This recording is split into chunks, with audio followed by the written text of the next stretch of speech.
Good morning. I'm so glad you can join me again for another edition of the Vitamin C. I want to talk this morning about the voice or your voice. And I don't have much of it this morning, but we're going to get through this.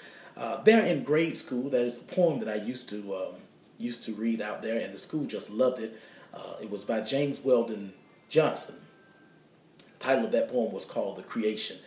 And Mr. Johnson used lots and lots of action verbs that you will not find there in biblical scriptures. He uses words like hung and flung and drug his finger across the earth, and none of these terms you'll see in Genesis there. But what you will see is the creative voice of God. He says, "Let there be light," and in the next verse he sees that light.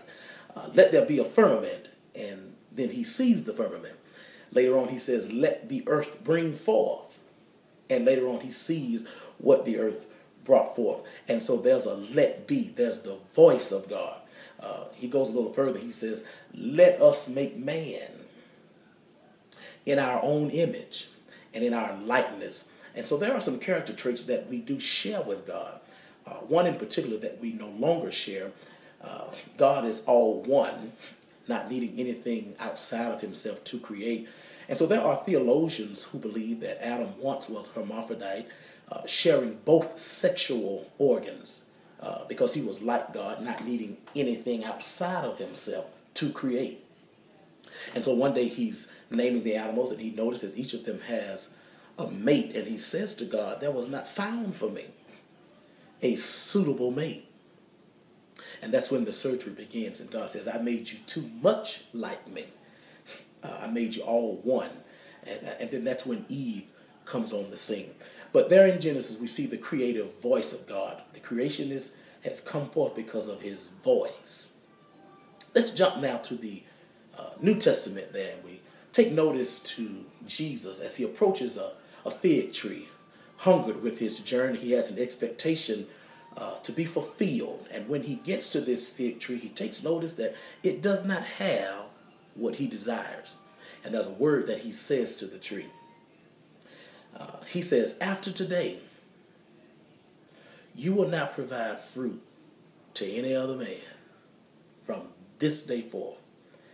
And the next morning, one of the disciples took notice of the tree. He says, "Now I know Jesus has been with me all night, and he didn't bring a hacksaw, and I don't recall any poisonous chemicals on the back of the truck, but he took notice that this tree had withered and died."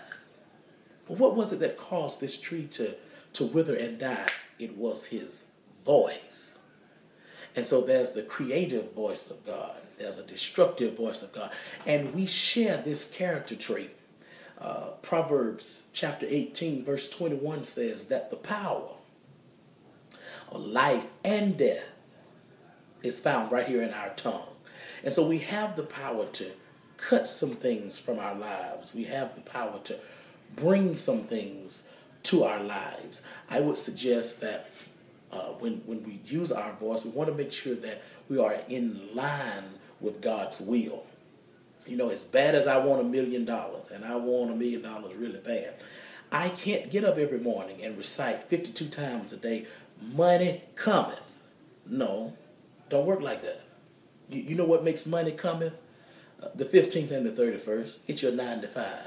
That's how money cometh. And while I do understand that we're in economic turndown for those of you who are looking for employment. But let me say this in your encouragement. That is something that God has willed.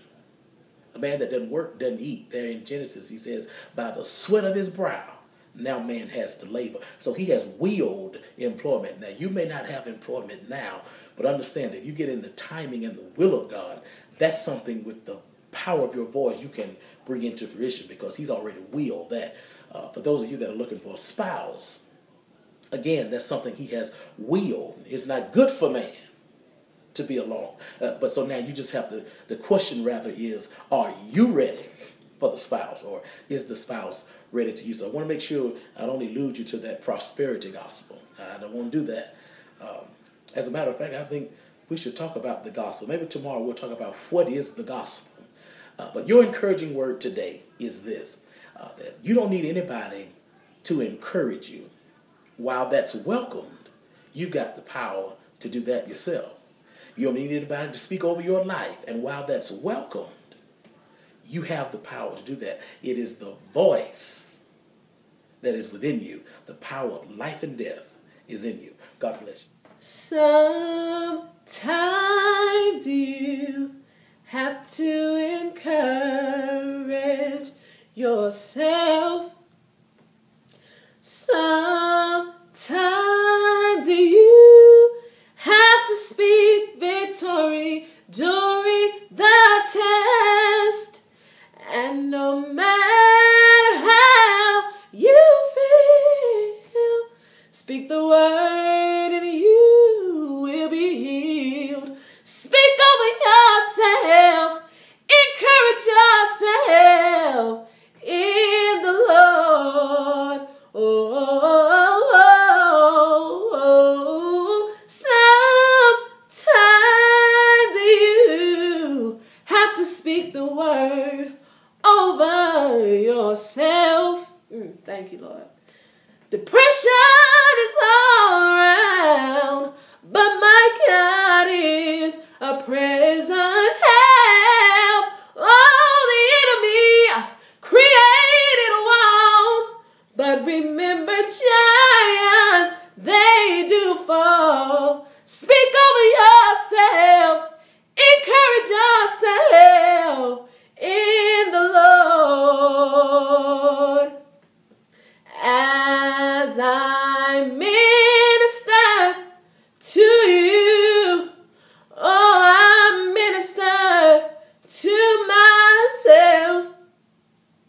Life can hurt you so till you feel there's nothing left. And no matter how you feel, speak the word and you will be healed.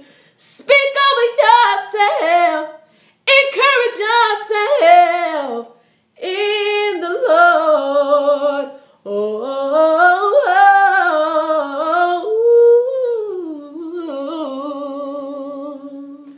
This has been your daily dose of inspiration. Tune in next time for the Vitamin C, where C is for Christ. Have you had your dose?